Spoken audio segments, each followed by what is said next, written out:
Alright, what is up, Transformer fans, and welcome to Bruticus Week, Day 7. This is it, the big one. Today we're going to be taking a look at Transformers Generations Fall of Cybertron. I don't know what size class. Bruticus.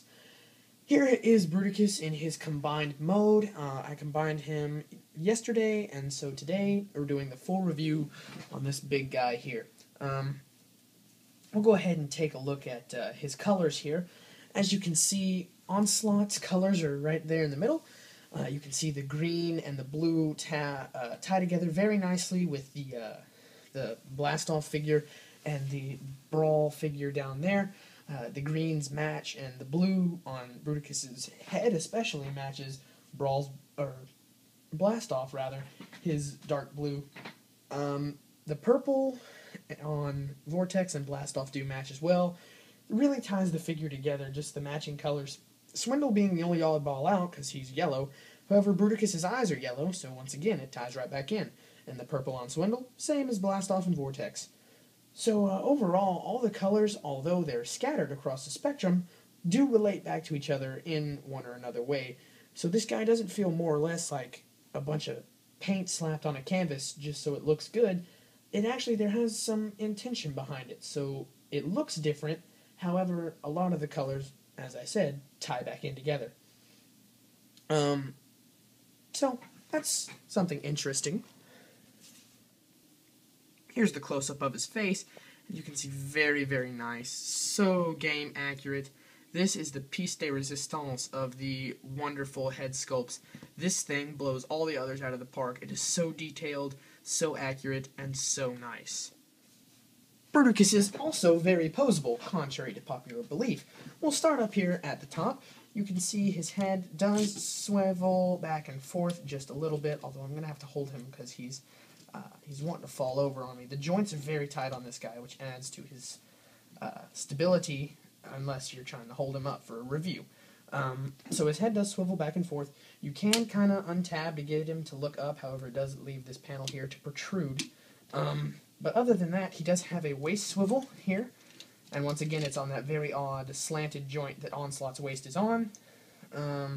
Continuing with Onslaught, he does have, with the crotch piece in place, he does have a one forward click at the thigh, so you can do that. If you want his thigh to go any further, you're going to have to untab this crotch piece, and then you can have the full range of motion of this thigh here. So, but with the crotch piece in place, you are going to only have one click forward. However, if you want his leg to go back, you have free reign. Nothing's restricting you back there.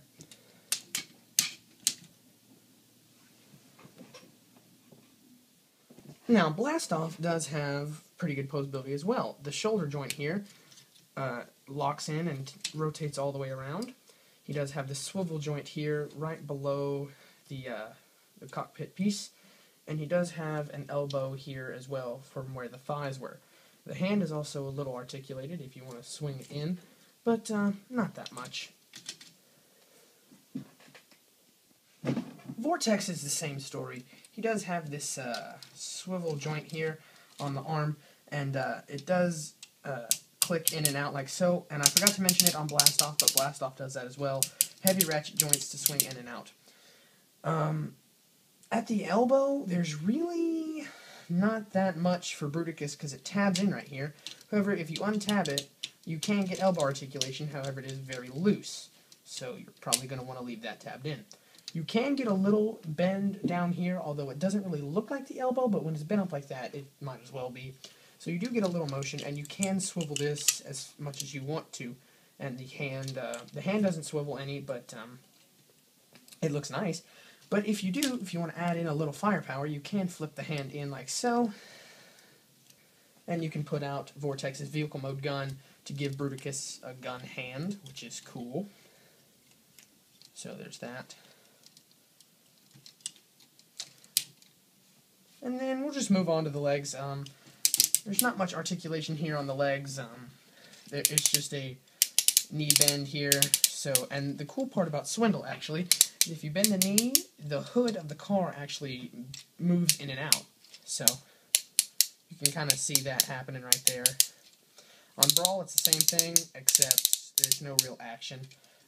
Then the feet and all that aren't really articulated. It's just the knee bend there. And that's the articulation for Bruticus.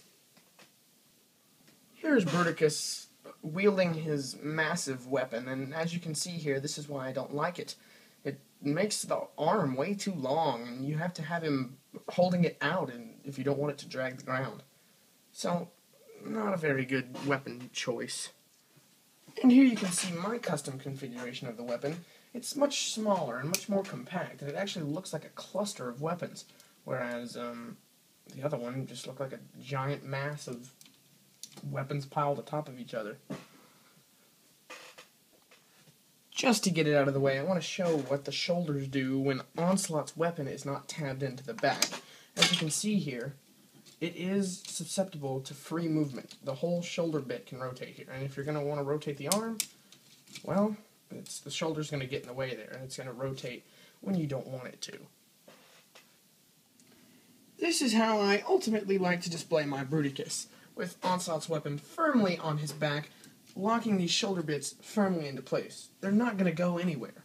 And the rifle that is made from Swindle and Brawl's weapons combined actually looks really nice in Bruticus' hand. It doesn't look overpowered, but it definitely looks like something this giant would wield. So, like I said, this is how I choose to display my Bruticus. You can, if you want, I will even go as far as to stick a sword in Vortex's hand, but nothing too extreme. You can, if you want, find ways to put the extra weapons on his back or somewhere. Like, the most I would do is probably put these blasters on Vortex's landing struts, because that way they're kind of out of the way, but not too much. And then the swords you could easily just tab in back here on his back. So now you have no loose parts lying around, except, if you like that look. I mean, it's all personal preference. Personally, I just like Onslaught's and Swindle's and Brawl's guns, but if you do want to store them, you can put them multiple places all over the bot mode. And here's the shot everyone's been waiting for. Here is Bruticus with all of the War for Cybertron figures. As you can see here, it is just, he towers over every single robot. Even Megatron here. Megatron being the tallest. Well, Optimus is a little bit taller, but that's just his ears. But Bruticus is just very tall. He's such a big figure, and this is where the play value really comes. The play value really shines here when you have a giant robot that can just decimate on the battlefield, which is what Bruticus does in the game. So having that in a toy form and really feeling that power over the regular size figures is actually really cool, and it brings off a really neat effect, which all combiners do. So in the end, I think this guy's pretty awesome. Now overall, I feel like this figure gets a lot of bad heat because people say he's not that great and he has a lot of problems. I was listening to the TFW podcast just a few moments ago, and forgive me, I don't know who it is. It was either Aaron or Gogdog. They were both talking about, or one of the two was talking about, how he really was not impressed with the Wave 2, which is the Bruticus wave. And what I have to say to that is, I guess its beauty is in the eye of the beholder, because I really think that in these dark times of really hollow, lightweight, easy transformation, cheap, if you could say, toys, I think Hasbro did an outstanding job giving us a combiner in the middle of that. This thing does all I could ask for and more. And I'm just going to go ahead and get out of the way. I'm a big fan of the Cybertronian aspect of these figures. I love just the style of the Cybertronian vehicles. I would rather have Cybertronian vehicles than real vehicles any day. And plus, the Combaticons are my favorite combiner team. So partially, it's just me being thankful that I got a Bruticus at all in the Cybertronian style, which is, it's great for me because I love Bruticus. However, just disconnecting myself from that, I really do think that these toys deserve a little more credit. Yes, they have problems, but so do other toys. Yes, their colors aren't that great, but it's a gimmick to sell, and like I said in the paint section, they tie it all together very well. Now, I feel like, as I said, these toys get a bad rap, and I really don't want them to because they're great figures.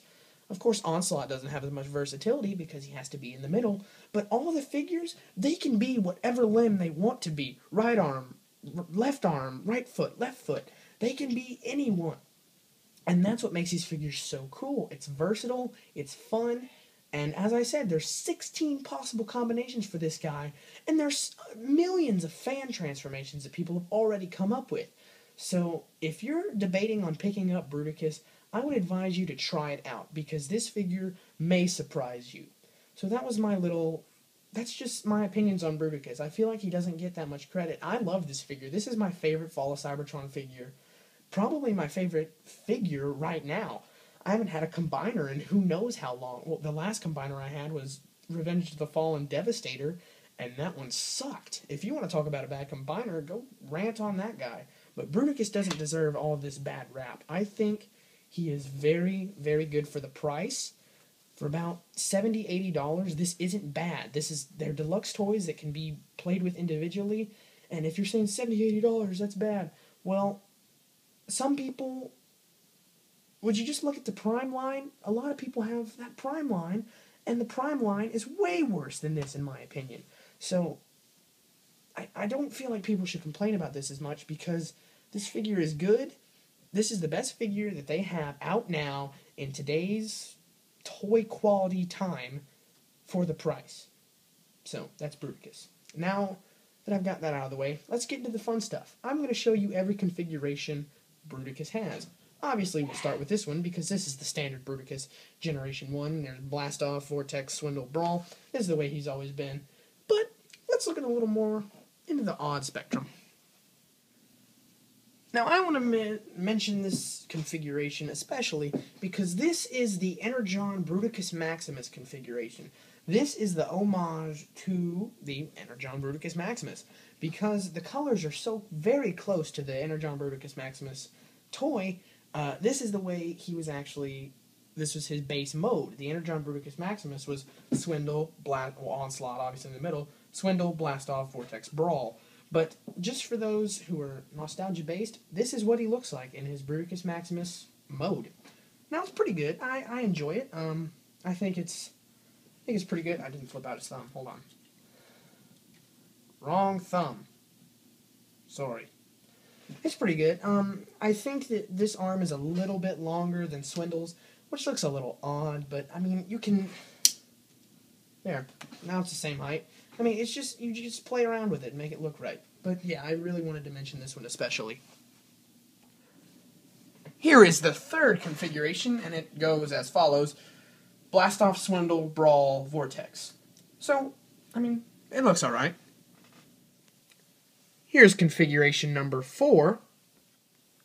Configuration number 5. Configuration number 6. Configuration number 7. Configuration number 8. Configuration number 9. Configuration number 10. Configuration number 11. Configuration number 12. Configuration number 13. Here's configuration number 14. Configuration 15. And finally, configuration number 16. So there it is. That was Bruticus Week. Hopefully everyone enjoyed it as much as I did. It definitely taught me a bunch of lessons about figures and how to not underestimate them. And if there's anything I learned from this experience, is that I appreciate Bruticus' individual robot modes so much more now. I don't rely on the gimmick of him being just the big combiner dude. I really think all these toys deserve a notable mention on their own. So, if you see Bruticus somewhere out and you're considering picking him up, please do so. I feel like you'll be adequately surprised, if not overly surprised, because they're actually really cool, and like I said, I learn more about them every day. So, thank you all for tuning in and being a part of my biggest project to date. I can't thank you enough for sticking with me and subscribing and commenting and all that you do. So thank you for viewing this video, and goodbye.